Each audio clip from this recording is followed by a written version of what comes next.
6 jours, 6. 2 jours, 4 jours. Ah, il est pas mal ton plat.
بلجيكا عام 96 والخاصة بسلسلة الجرائم الخاصة بالأطفال الأبرياء الذين عانوا من الاغتصاب وهتك العرض، أمثال جولي، ميليسا، آن، إفيو والطفلة المغربية لبنى. ففي يوم 12 أغسطس عام 1996 تم العثور على أولى هذه الجثث، والخاصة بالطفلة جولي تلاها جثة ميليسا، وتوالت الأحداث حتى يوم 16 أغسطس حيث تم العثور على جثتين آخرتين لآن وإفيو، وانتهت الأحداث المؤسفة يوم 17 أغسطس بالعثور على جثة الطفلة المغربية لبنى.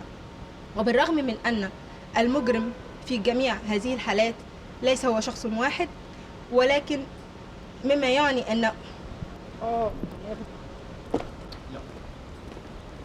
مر عام حتى الآن على الأحداث الأليمة التي اجتاحت بلجيكا.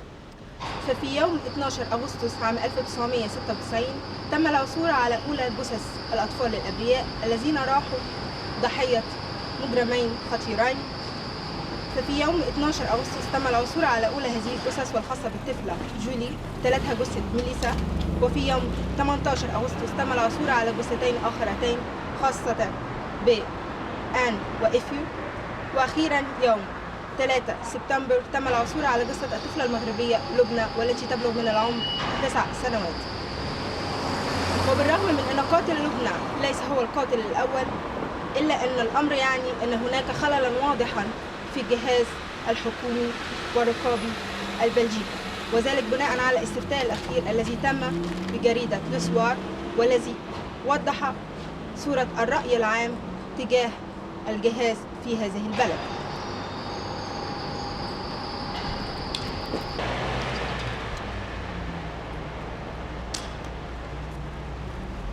مر عام حتى الآن على الأحداث الأليمة التي اجتاحت بلجيكا في أغسطس عام 1996 والخاصة بسلسلة الجرائم التي راح ضحيتها عدد لا بأس به من الأطفال الأبرياء الذين انتهك عرضهم واغتصبوا ثم اكتشفت جثثهم بعد أكثر من عدة أشهر.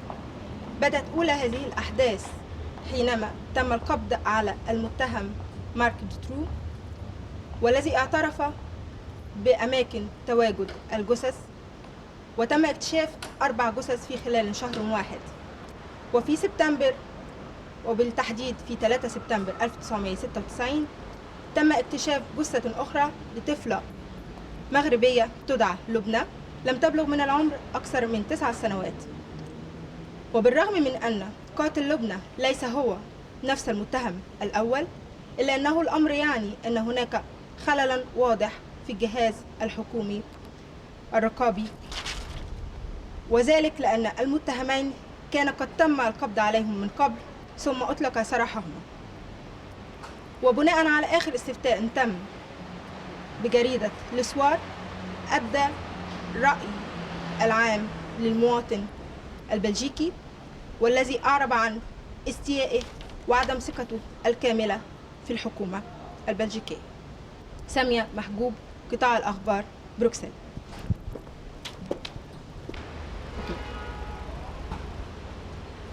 مر عام حتى الآن على الأحداث الأليمة التي اجتاحت بلجيكا، والتي راح ضحيتها عدد لا بأس به من الأطفال الأبرياء الذين انتهك عرضهم ثم وجدوا موتى بعد أكثر من عدة أشهر.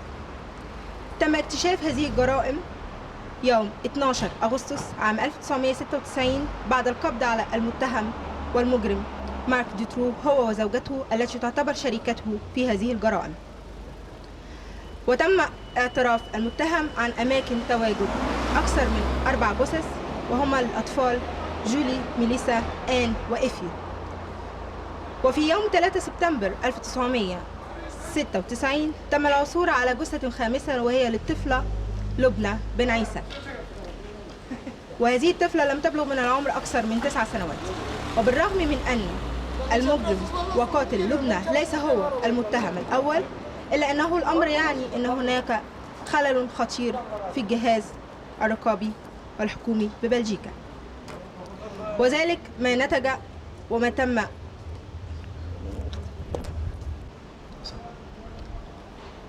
مر أكثر من عام حتى الآن على الأحداث الأليمة التي اجتاحت بلجيكا، والتي راح ضحيتها عددا لا بأس به من الأطفال الأبرياء الذين انتهك عرضهم ثم وجدت جثثهم بعد أكثر من عدة أشهر. فقد تم القبض على المتهم الأول مارك دوترو، والذي اعترف عن أماكن عدة جثث، 4 جثث بالتحديد للطفلة جولي، ميليسا، آن وإفيو، في الفترة ما بين 12 أغسطس حتى 19 أغسطس. وفي يوم مر عام حتى الآن على الأحداث الأليمة التي اجتاحت بلجيكا، والتي راح ضحيتها عدد لا بأس به من الأطفال الأبرياء الذين انتهك عرضهم ثم وجدوا موتى بعد أكثر من عدة أشهر.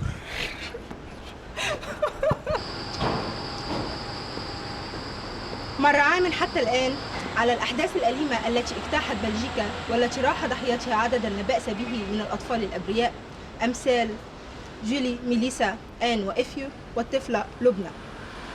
ففي يوم 12 أغسطس تم القبض على المتهم الأول مارك دوترو هو وزوجته التي تعتبر شريكته في كل هذه الجرائم، وقد تم اعتراف المجرم على أماكن تواجد الجثث. يوم 16 أغسطس تم العثور على أولى هذه الجثث، وهي للطفلة جولي، تلاها جثة ميليسا، وبعد 4 أيام تم العثور على جثتين آخرتين للطفلة آن والطفلة إف. وبعد مرور شهر تم العثور على جثة الطفلة لبنى التي لم تبلغ من العمر أكثر من 9 سنوات. وبالرغم من أن قاتل لبنى هو نفسه ليس هو المتهم الأول، إلا أنه الأمر يعني أن هناك خللاً رهيباً في الجهاز الرقابي بالحكومة البلجيكية، وذلك ما نتج عنه الاستفتاء الذي تم بجريدة لوسوار الأسبوع الماضي، والذي أعرب عن عدم ثقة المواطن البلجيكي واستيائه الكامل من حكومته. سامية محجوب، قطاع الأخبار، بروكسل. High on the priority list. Then we just found another 30 NGOs. Still we have this notorious Article 223 from the Treaty of Rome, which gives the member states a complete free hand in arms export. The European Parliament does all in its power. You know, we are not powerless, but if I say all in its power to bring the disgraceful realities of arms exports and writing these policies to the member states into the open. We have already adopted several reports on the issue, and as recently as January of this year, so you see how it works.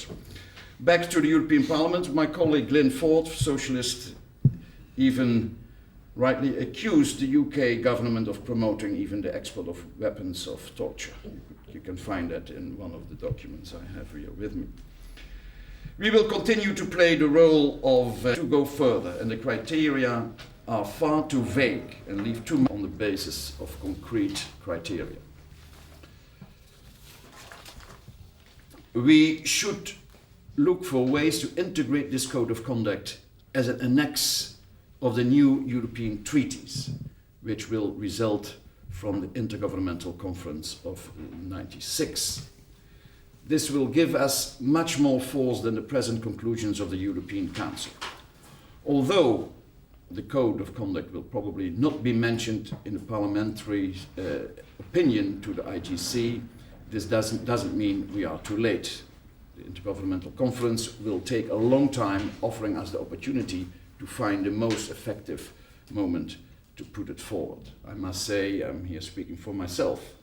I'm the spokesman for Foreign Affairs and Security and Defense Policy for my group. I am not very pleased with the meager lines in the report Martin Boulanger on common foreign policy and common security policy, including, of course, a code of conduct. The Liberal group... Proliferation. And then we've elaborated what that would mean in practice. So we've said that it will include the member states should abide by the sanctions agreed by the UN Security Council, by the sanctions agreed by the European Union, by their commitments under non-proliferation, such as the Inhumane Weapons Convention and the United Nations Register of Conventional Weapons. Again, we look at the issue of the respect of human rights in the final... The second criteria says the respect of human rights in the country of final destination.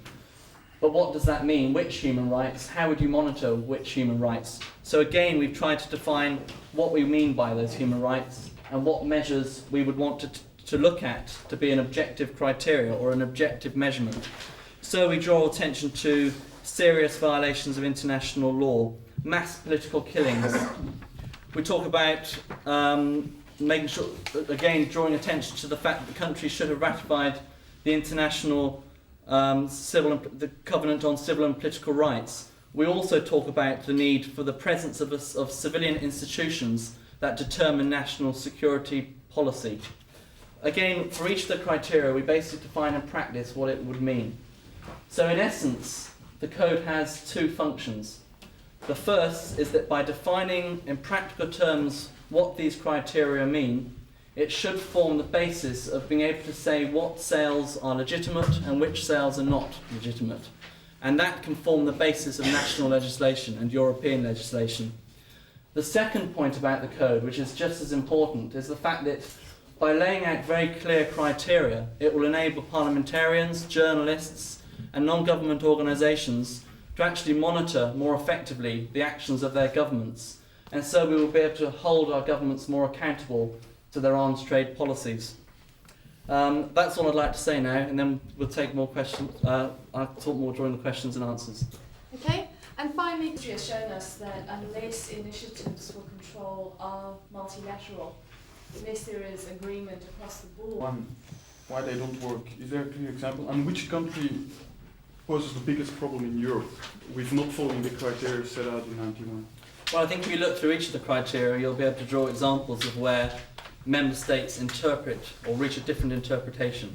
I think the one I would focus on is, well, two perhaps. One would be the issue of the criteria which talks about human rights and abuse of human rights. And an example there would be the British and the Germans will export arms to Indonesia, whereas countries like Italy, Sweden and Portugal have self-imposed arms embargoes on Indonesia. Another example would be the issue of regional security, the preservation of regional security and stability. Again, there's a very strong argument of looking at export policy towards the Middle East. Again, there's a difference. I mean, the UK will export to Saudi Arabia, whereas the German government will not export to Saudi Arabia. I think the important thing about the regions of tension or the regional security argument is the fact that governments are failing to learn the lessons of the past. I mean, first we armed Iran, only for the Shah to fall, then we armed Iraq, only to face our own weapons during the Gulf War, and now we're arming Saudi Arabia. And Saudi Arabia lacks the political and social stability to put all our eggs in that basket for the region's security. There was one question for you.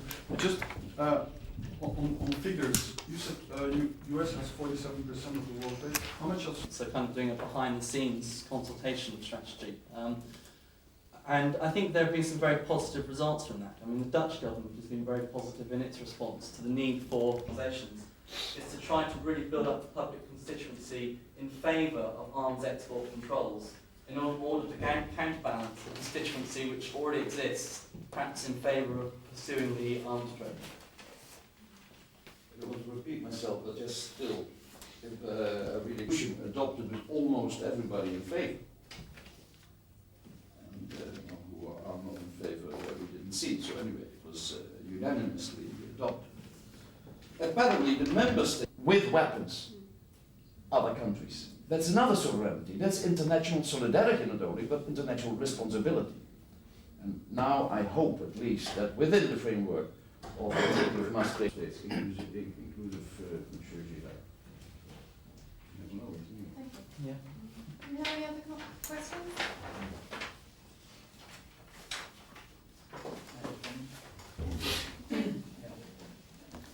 The others are the victims, which are many in the developing countries. We hope this kind of forum will one day take place in the South.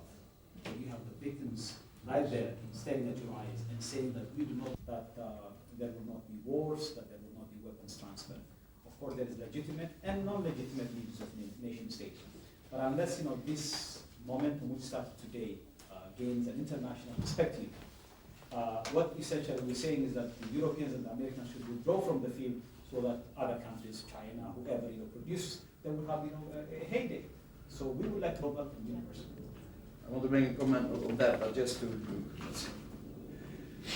everybody saw the I hope so, if not, no problem, the parade in the Press Square. In the Dutch paper and also in the other media, I could read, it was just a display of, we have good products, come and buy our 30. You talked about landmines. This is doubled during the last 5 years when we lived in the so-called world of peace without the two blocks. But The arms race between Pakistan and India. I think Bronwyn just add another point in as well. Yes, if I could. I think